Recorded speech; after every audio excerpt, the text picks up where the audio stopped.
Hi everybody, it's Andy Phillips and welcome back to the ProgAxia channel. Today I'm going to talk a little bit about gateway albums. I spoke to a mate of mine this morning and we were talking about different bands, and it was really interesting where we actually came into a band. You know, what part of the catalogue we actually came into and how it happened. And we were talking about different bands and different albums that we came in to different bands in over time and things like that. And a spooky thing happened. We both spoke about the same albums, about the same band as being our gateways. And so I thought this was really interesting. And so I dug out one of those albums. And I was going to do a video about the album and what made it so good and that sort of thing. But then I picked another album. I thought, both of these are the gateway albums for me. The band is Soft Machine. The albums were Bundles, which is the first album I bought, and Softs, which was the second album I bought. And these were the gateway albums. Now, for the purists, you Soft Machine purists, you're going to say, that's really late in the game. That's far too late in the game. You can't call yourself a Soft Machine fan.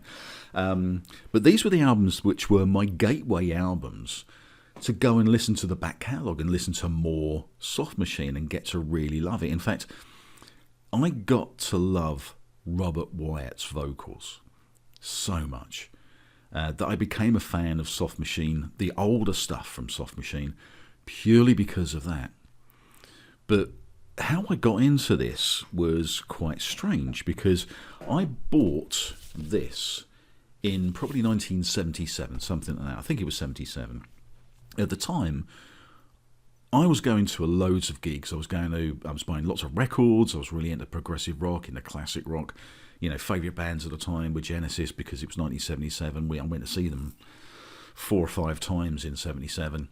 But I was also into things like Black Sabbath and Judas Priest, and we were going to see them, and Hawkwind and all of that stuff. And in them days, we didn't really sort of differentiate between progressive rock and classic rock or jazz rock or fusion. You know, it was just music. It was just like rock bands. So you could go and see Thin Lizzy one night and then Pink Floyd the next. It would be the same in our heads. Tickets were around about £1.50. We'd go down to Hammersmith Odeon, have a few pints beforehand, go to the gig, enjoy it, get drunk, you know, have a good time and all that sort of thing. And we didn't really differentiate between any of these bands. It was just rock music. It was just going out for the night and, you know, having a great time. So for Soft Machine, it was a bit of a weird thing for me, because what I did, because I was into sort of Sabs and Priest and Hawkwind and all that sort of stuff, someone said to me, if I like Genesis, or if I like Gong, or if I like that sort of music, then you're going to love Soft Machine. And I'd never heard of them. Well, I'd heard the name, but I'd never heard the band. I'd never listened to anything of Soft Machines at all. And so one day when I was in a record shop, I came across Bundles, and I thought, this is Soft Machine. I think I'll buy that. I mean, in them days, it was like, you know, £2 or £2.50 for an album. So I bought the album, took it home and had a listen to it, and I'm not really in the mood for this whatsoever. So I put it in my record collection. I just put it away. Didn't even think about it. And it probably was about a year later, so probably 1978, something like that, when I was having a little flick through the record collection, and I came across Bundles, and I thought, let's have a listen to this. And I put it on, and it was quite good. I think my musical taste had developed a little bit, and I'd got into more sort of some of the fusion stuff and things. And so it was easier for me to put it on, listen to it, and start to enjoy it. Now, Bundles is with Allan Holdsworth. Never really heard of Allan Holdsworth before, but his guitar playing was just absolutely amazing on this. I mean, it just blew my mind. I was completely hooked on this.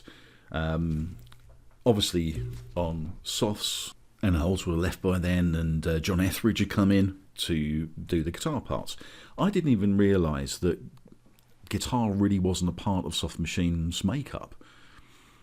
So it wasn't until a lot later when I went back and had a listen to the back catalogue that I realised that this soft machine is totally different to the soft machine that preceded it.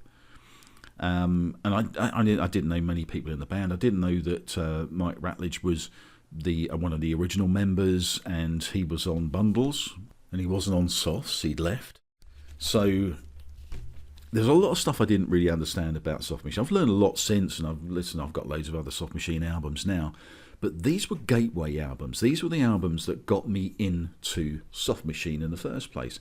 And so gateway albums are really, really important. And it'll be interesting to find out which gateway albums that you can identify, the bands that you love so much now. Which album did you buy first?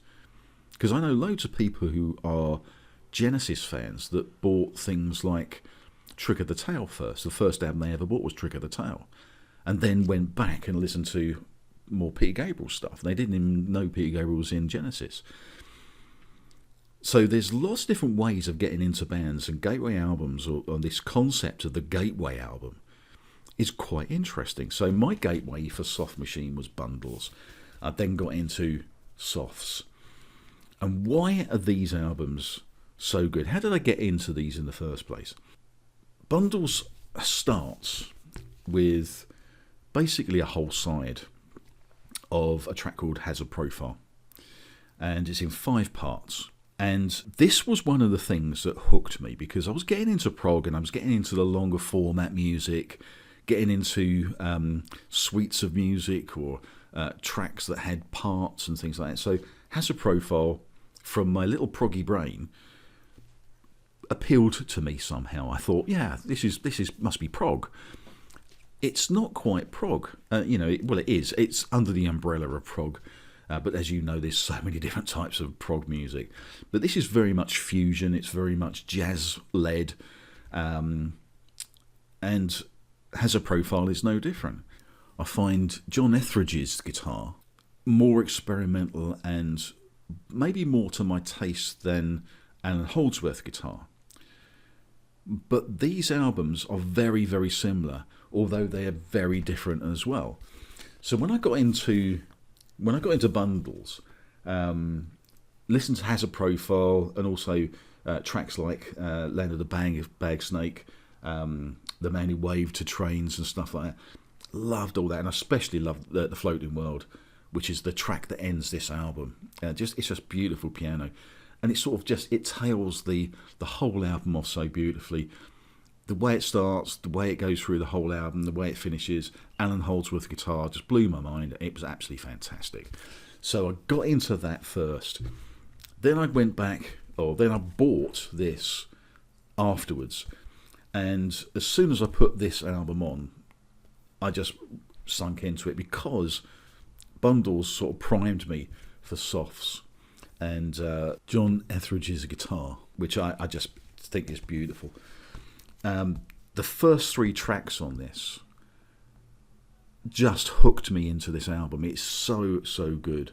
Obeyed, The Tale of Taliesin, and Bam Bam Caliban.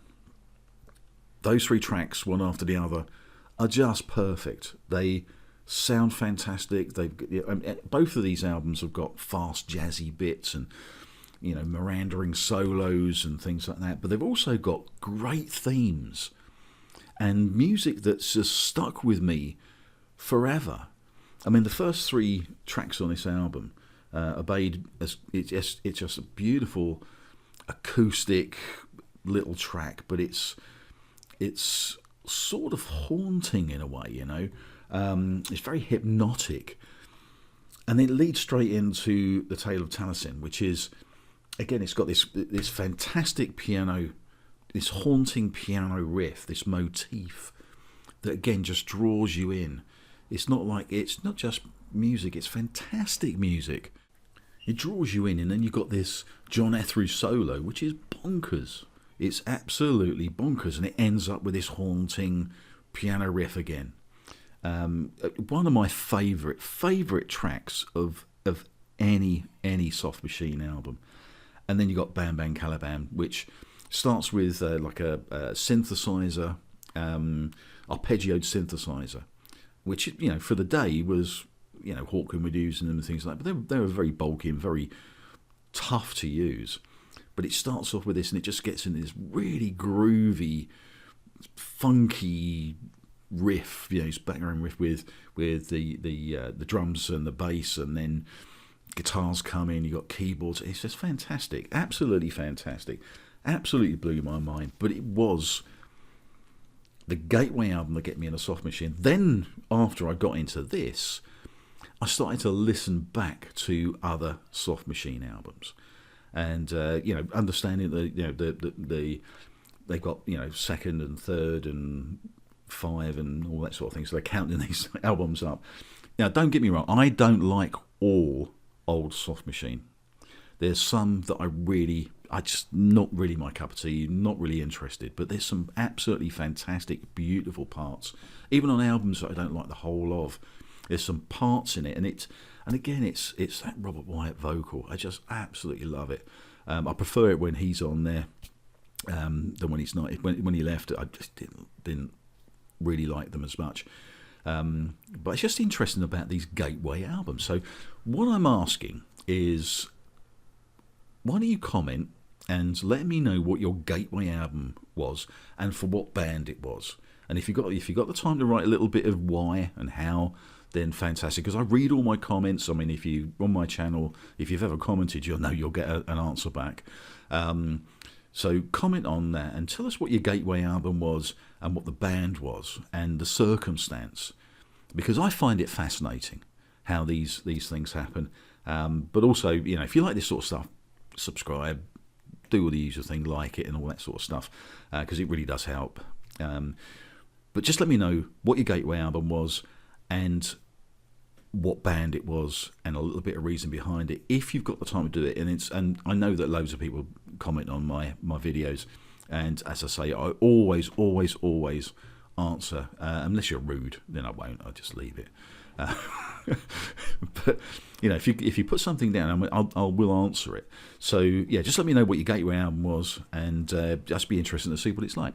So thanks for watching the video, and see you next time. And go and have a listen to these two albums. If you're not a Soft Machine fan and you've never listened to Soft Machine before, then just go and have a listen to these two. And if you are a Soft Machine fan, tell me what your gateway was for Soft Machine as well. So anyway, thanks for watching. See you next time.